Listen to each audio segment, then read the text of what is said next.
Alrighty, now we're 800 years in the future. The year is 2031. A lot more consolidation than expected. Looks like the followers of Set have been set in their ways. The Ebony Kingdom owns the rest of Africa.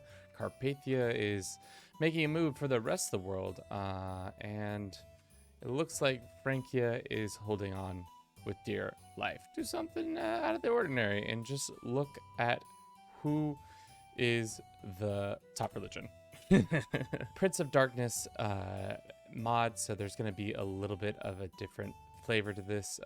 As you can see, we don't have as normal of faiths in here. Kindred and encouraged to blend with immortality as best as possible to retain civility and composure, and comes from holding on to one's human characters. Almost all Carmelian members are on the path of humanity, with other paths enlightening being strongly discouraged. So essentially, these vampires are trying to be as human as possible, and it seems like they've done the best job of holding out. After that is the Road to Set, which is the main branch of the clan. Set is a cult-like organization, and then lastly, it's the Shadow Inquisition. It's somehow still kicking around, even though it seems like a lot of them have lost their way. They were supposed to liberate the world, but unfortunately they did not by this point. After that, we can look at culture, just to see what's happening in about 800 years. And even with 800 years, you can see a lot of these cultures have not fully maxed out their traditions. They are the vampire. Vampires are less likely to change. I think that's one of the things that has occurred more often. All right, Empire map mode. Skipping right to it, just to see where the big bites have happened. Surprised that Hispania doesn't have its own cool little empire version. It's just Hispania. I guess Britannia and Francia are about the same. But the Sea of Shadows, the Carpathia has that. The Dream, Almuit, which is, I think, the Almuit, Turin, and Midgard. Interesting. Interesting stuff. As for the oldest living person now, it was probably one of the mummies. I don't know if that's still true. Let's go age, all, and see who it is. We have, nope, still Charon, the ferryman. Looks like some pretty old people in here. Wait.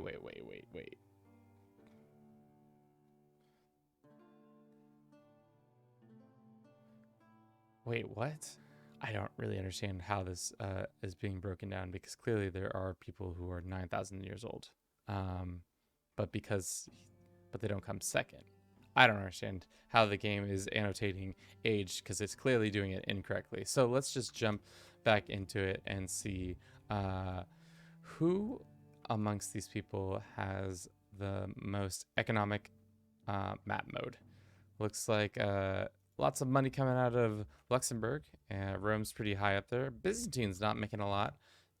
Some other random lands out here.